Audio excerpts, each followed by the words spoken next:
Bonjour Patrick, comment vas-tu? Bonjour Phil, ça va, et toi aussi? Ça va, merci.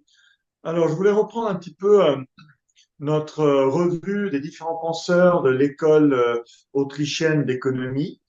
Nous avons déjà parlé de Karl Menger et ensuite, dans une autre vidéo, nous avons parlé de Böhm Bawerk.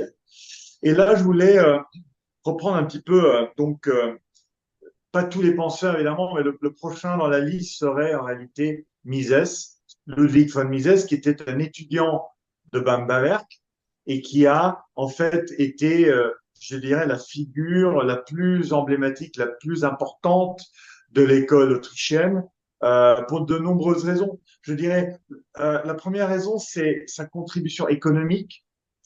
La deuxième raison, c'est que il a introduit un élément de politique, donc le libertarianisme, je dirais pratiquement pour la première fois, en associant la partie économique des penseurs précédents avec les penseurs du 19e, comme Bastia et autres, qui étaient déjà un petit peu des précurseurs au niveau de l'analyse politique que fait les libéraux sur la société.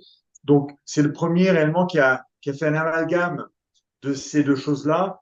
Il a pris la partie libérale économique qui est, on peut dire, on appelle ça sans valeur. Il n'y a pas de valeur parce que c'est fondé sur des lois économiques que tout un chacun peut et doit en réalité accepter, parce que ce sont des lois économiques que chaque humain reconnaît. On a parlé de ces lois dans une de nos vidéos antérieures, quand nous avons parlé de l'école autrichienne et de la naissance de l'école autrichienne.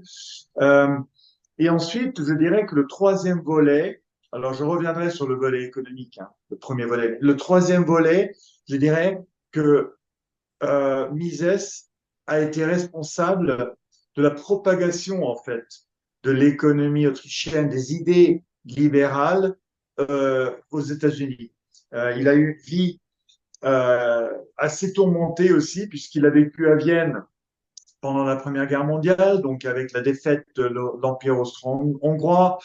En tant que juif, euh, il a ensuite dû quitter l'Autriche.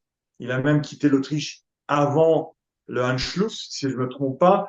Euh, et il a commencé à être donc professeur en Suisse. Mais ensuite, avec l'éclatement de la Deuxième Guerre mondiale, il est parti donc en 1940 aux États-Unis où il a pu, disons, publier son œuvre, son chef-d'œuvre, L'action humaine. Il faut savoir qu'il avait écrit déjà l'action humaine en allemand, mais qu'il a perdu le manuscrit. Et donc, en fait, à la fin des années 40, avec l'aide de Henry Hazlitt, il s'est mis à réécrire l'action humaine, mais en anglais cette fois-ci, alors que l'anglais n'était pas sa langue natale. Euh, voilà. Ensuite, l'action humaine a été publiée donc en 1949, si je ne me trompe pas. Et l'action humaine, ce livre-là est quand même, on peut dire, la base de l'économie autrichienne. C'est celle qui réellement synthétise, résume et met de la profondeur dans dans toute cette manière de voir la société et le monde et le marché libre. Voilà. Donc, pour revenir au volet numéro un, la partie économique, la contribution de Mises a été importante dans le sens où il a été un des premiers à réellement critiquer l'Union soviétique et les régimes socialistes d'une manière générale, en expliquant en fait que comme le prix de ces sociétés ne sont pas définis par l'offre et la demande, ne sont pas définis par le marché, c'est-à-dire de manière décentralisée, il est très très difficile en fait pour cette société de fonctionner. Donc il a critiqué justement cette volonté vaine en réalité, mais cette volonté de calcul dans la société planifiée, dans la société socialiste. Euh, et donc, Donc en fait, il a souligné que sans propriété privée des moyens de production, il ne pouvait pas y avoir de véritable marché, de formation de prix. Et donc, il ne peut pas y avoir de calcul réel de profit et de perte. Et cela rend donc toute planification économique rationnel, impossible. Et d'ailleurs, il ne faut pas croire que cet argument est limité à l'Union soviétique. Effectivement, en Union soviétique, nous avions un Gosplan, des pauvres bureaucrates qui étaient responsables pour la définition de milliers, de dizaines de milliers de prix qui allaient être les prix en vigueur dans toute l'Union soviétique. Donc c'est absolument fou quand on pense à cette volonté euh, disons, extrêmement hautaine, en réalité, la capacité ou la volonté de l'homme de penser qu'elle peut décider les prix pour une société de plusieurs centaines de millions d'individus. C'est absolument grotesque, mais néanmoins, c'est ce qu'ils ont essayé de faire. Et il y a eu beaucoup de difficultés. Évidemment, on le sait bien, c'est une des raisons pour laquelle l'Union soviétique s'est finalement écroulée à la fin des années 80, début des années 90. Mais comme je disais, il ne faut pas penser en réalité que cette critique vaut que pour les autocraties communistes en réalité. On voit bien que dès que des prix ne sont pas obtenus dans le marché de manière naturelle, cela crée des distorsions et cela crée donc des mauvais investissements. Ça, c'est aussi la contribution de Mises. Il y a des investissements qui se font, mais qui ne se feraient pas si, par exemple, les taux d'intérêt sont trop bas par rapport à leur réelle valeur naturelle, qu'elles auraient été dans une société libre avec ces conditions-là. Et au contraire, il y a des investissements qui peut-être ne se font pas. Pourquoi? Parce que peut-être les taux d'intérêt sont trop élevés et ne se font pas, alors que dans une société libre, ces investissements se feraient. Ou par exemple parce que le risque qui est impliqué dans certains investissements ne sont pas tolérables par des entrepreneurs dans une société où tous les prix ne sont pas établis par le marché. Et donc, évidemment, c'est toute la société qui en pâtit si ces investissements ne sont pas faits. Et donc, Mises concluait que sans prix de marché, la planification centralisée conduisait à des décisions arbitraires et chaotiques, à une allocation irrationnelle des ressources, entraînant des pénuries généralisées et l'effondrement de l'économie planifiée. Et en fait, ceci est très intéressant parce qu'on voit que ceci, c'est quelque chose qu'il a écrit dans les années 20. Ça, c'est un long essai qui s'appelle L'impossibilité de calcul économique dans la société socialiste. C'est un essai qui est aujourd'hui assez connu.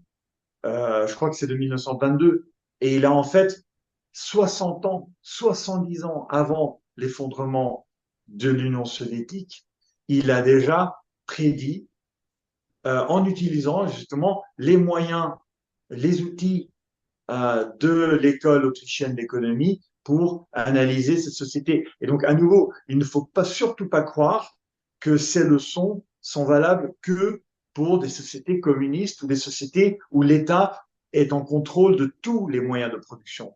Il suffit que l'État soit en contrôle de certains de ces moyens, comme c'est le cas en France, quand les prix, surtout les prix de la monnaie, le taux d'intérêt est contrôlé. Aujourd'hui, même pas par la France, mais par la Banque centrale européenne. Euh, mais il y a d'autres prix qui sont, disons, pas naturels en France parce que il y a une intervention étatique en permanence qui donc influence, disons, la création naturelle des prix sur le marché. Voilà, si tu veux ajouter quelque chose. Oui, je veux bien ajouter quelque chose sur cette information des prix. Je pense que la France, comme tu l'as dit, est un pays où extrêmement administré. Et s'il y a un secteur qui est particulièrement figé de ce côté-là, administré, c'est le secteur de la protection sociale. Et quand on regarde le secteur de la protection sociale, il n'y a aucun prix libre, aucune information de qualité qui circule, parce que tous les prix sont des prix administrés, et en fait, ce sont davantage des marqueurs politiques, des marqueurs de ce que souhaite le gouvernement, de la politique qu'il veut faire, des secteurs dans lesquels il cherche des voies et des secteurs dans lesquels il n'en cherche pas, des secteurs qu'il considère comme politiquement corrects parce que c'est à la mode dans l'air du temps en Occident aujourd'hui, et des secteurs dans lesquels se désengage. Et les conséquences que tu as décrites, c'est-à-dire le mal investissement, les pénuries, etc., se retrouvent dans le système de santé français de manière flagrante. Nous avons des Oui, pénuries à tous les niveaux. Nous avons des pénuries ce qu'on appelle les déserts médicaux. Mais en fait, le désert médical, ce n'est pas simplement une question de géographie, parce qu'il y a des carences de médecins, des manques de médecins, y compris dans les grandes villes. Et ce que le gouvernement entend par, d'abord c'est le gouvernement, les gouvernements successifs, qui par leur politique justement de planification, pourquoi pas dire autre chose, puisque le nombre d'étudiants en médecine a été planifié, la formation a été planifiée, les prix sont planifiés, tout a été planifié, ont induit cette pénurie chez les déserts médicaux. Mais ce que propose le gouvernement, ce que proposent les députés qui n'ont jamais bossé de leur vie et qui ne savent pas ce que c'est, ils proposent non pas de mettre fin aux déserts médicaux, mais ils proposent de médicaliser les déserts, c'est-à-dire de médicaliser des endroits où il n'y a déjà plus de services publics, où il n'y a pas peu d'activité économique, etc.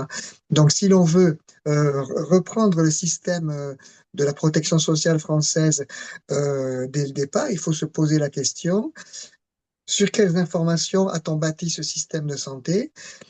Les informations sur lesquelles on l'a bâti ne sont pas des informations solides et fiables parce qu'il n'y a aucun prix. Ce sont des informations politiques, ce sont les politiques qui ont formé ça.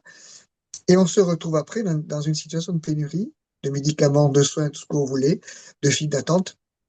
Si on veut vraiment sortir de ce schéma mortifère, la première question qu'il faut se poser, c'est alors c'est totalement inaudible, je vais dire, pour un auditeur français.